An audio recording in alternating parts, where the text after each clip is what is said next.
श्री कृष्ण भगवान विष्णु के 8वें अवतार है।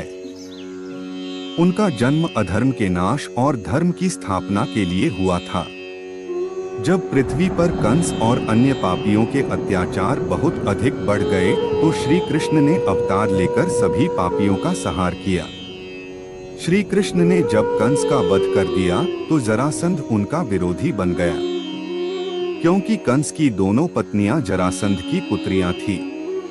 कंस के वध के पश्चात उसकी दोनों पत्नियां, जिनके नाम अस्ति और प्राप्ति थे, वह अपने पिता जरासंध के पास चली गई। कंस के वध का समाचार सुनकर जरासंध आग बबूला हो गया और उसने मथुरा पर आक्रमण करने के लिए अपने मित्र राज्यों को एकत्रित किया। सभी ने मिलकर मथुरा पर आक्रमण कर दिया। श्री कृष्ण और बलराम ने जरासंध की सारी सेना का संहार कर दिया।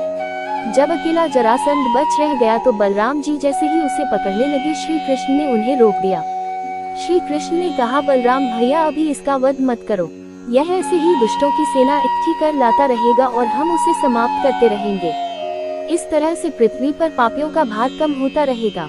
पापियों के नाश के लिए ही तो हमने अवतार लिया है। ये बात सुनकर बलराम जी ने जरासंध को छोड़ दिया। इस तरह जरासंध ने कुछ समय के अंतराल में 17 बार मथुरा पर आक्रमण किया, लेकिन मथुरा को श्री कृष्ण का संरक्षण प्राप्त था, इसलिए जरासंध को हर बार हार कर लौटना पड़ता। जब जरासंध 18वीं बार मथुरा पर आक्रमण करने का विचार कर रहा था, तभी काल्यवन नाम के मलेच्छ ने मथुरा को घेर लिया।